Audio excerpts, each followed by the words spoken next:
If you ever tried starting seeds at home only to end up with weak, leggy seedlings, moldy soil, or plants that just never take off, this video is for you. Today I'm going to teach you how to improve your seed sowing game and avoid the most common mistakes that keep gardeners from growing strong, healthy seedlings. These are the same methods I use as a professional nursery grower, and I'm sharing them with you so that this year you can grow your own high-quality transplants right at home. I grow thousands of seedlings every year for my nursery and my own garden, and today I'm going to show you how to take your seed starting to the next level. Whether you've struggled in the past or you just want to fine-tune your process, this video will help you grow transplants that are just as healthy, if not better, than what you'd buy at the nursery. Let's start with the foundation of everything, soil. I always say this, you need to use an official seed starting mix. This is a special formulated mixture that is soilless. It actually doesn't have soil particles in it. It has other things like peat moss or vermiculite. The reason for this is that soil carries lots of pathogens that can infect and kill your seedlings. A soilless seed starting mix should be sterile, very clean, and devoid of as much pathogens as possible. If you struggle with issues like dampening off or green mold attacking and killing your seedlings,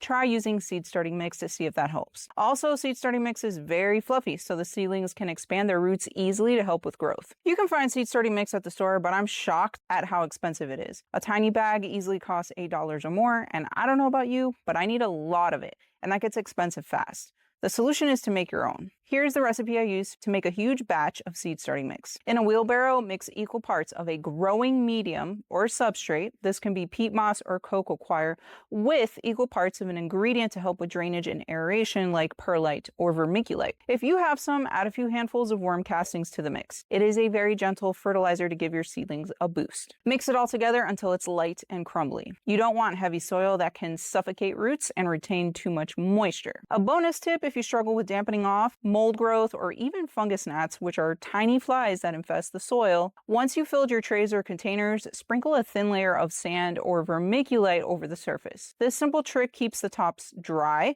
which helps prevent all of these issues from taking over. I can't tell you how many times I've had gardeners message me saying, "Jerra, my seed trays are full of tiny flies," and almost every time it's from overly wet soil. Keeping that top layer dry makes a huge difference.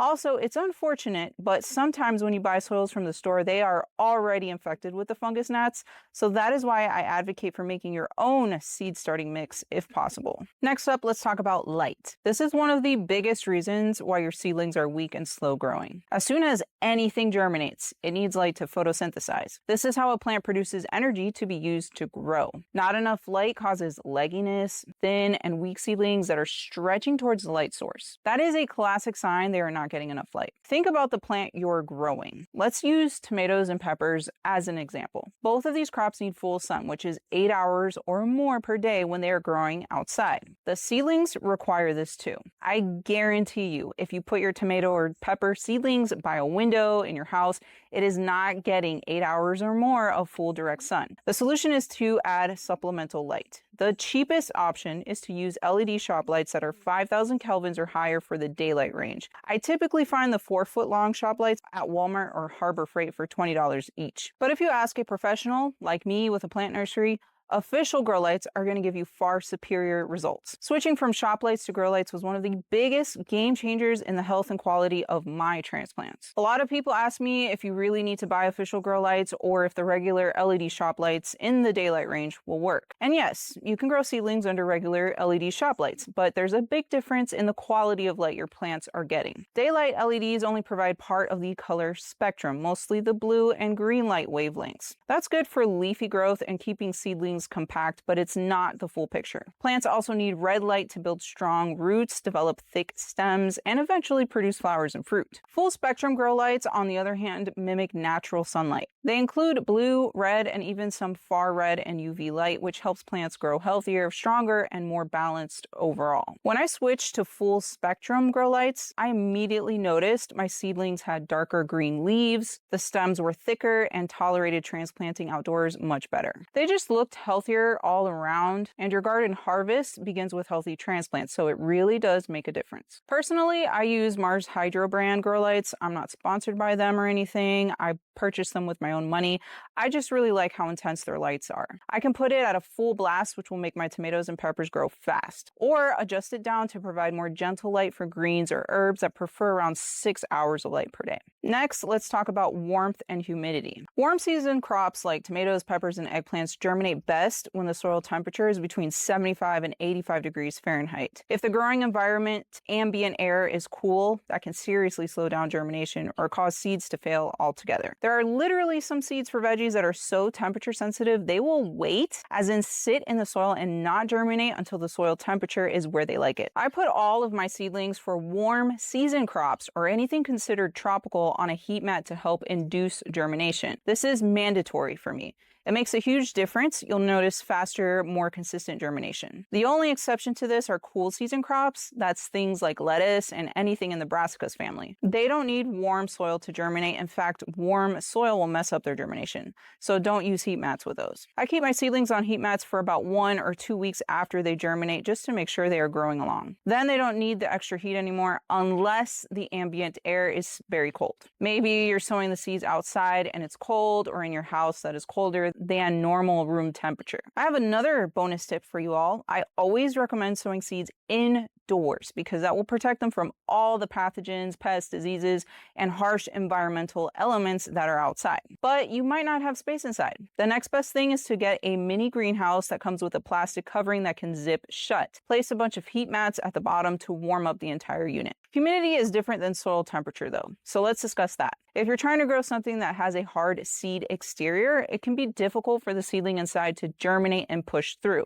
Planting the seed in soil that is moist and trapping in humidity really helps here. The moisture or water soften up the shell so the seed can germinate. Examples of things with hard seed shells include moringa or luffa gourds, or seeds for tropical fruit trees like cacao or soursop. I recommend covering your trays with a humidity dome or keeping them inside a mini greenhouse set up until the seeds sprout. Since I grow out my seedlings in long 10 by 20 inch trays, just because it's easier for me to move a lot of seedlings around at once with these trays, I place the entire tray inside a small trash bag and keep it closed to trap in humidity. This really helps speed up the germination rates for some cacao trees and passion fruit that I'm growing from seed. Remove the cover once the seeds sprout to prevent mold and dampening off. And finally, one last tip to take your seed starting skills to the next level: don't skip fertilizing your seedlings. This step makes a huge difference in growing strong, healthy transplants that thrive once planted in the garden. A lot of gardeners skip fertilizer at this stage because they're worried it might be too strong, and that's actually a valid concern. Seedlings can't handle full-strength fertilizer like mature plants can. Their roots are still developing and can easily burn or become overwhelmed by too many nutrients. The key is to use a gentle, diluted fertilizer that's made for seedlings. I personally like Fox Farms Grow Big liquid fertilizer because they include specific mixing directions for seedlings. You can also use fish emulsion, which is mild and organic,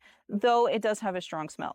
That's another reason I stick with Fox Farm Grow Big. It works great and doesn't make my whole house smell like fish since I start my seedlings indoors. Always use a liquid fertilizer, not a granular one. Liquids deliver nutrients right away, while granular fertilizers take time to break down before the plants can use them. Once your seedlings develop their first set of true leaves, begin feeding them once a week. That steady supply of nutrients helps them build strong root systems, lush green leaves, and sturdy stems, setting them up for success when it's time to transplant them into the garden. And there you have it, my recommendations to level up your seed starting game and avoid the majority of problems when it comes to growing your own transplants. Seed sowing is a skill set that all gardeners should aim to master. Not only does starting your own plants from seed save a ton of money, but you'll gain access to thousands of unique seed varieties you can't find in the store or in nurseries. If you found this video helpful, please give it a big thumbs up, share it with a gardening friend, and subscribe so you don't miss any of my gardening tutorials. And if you'd like to grow the same seeds I use in my nursery, visit my seed and plant nursery website, jerrasgarden.com. I'll leave a link in the description.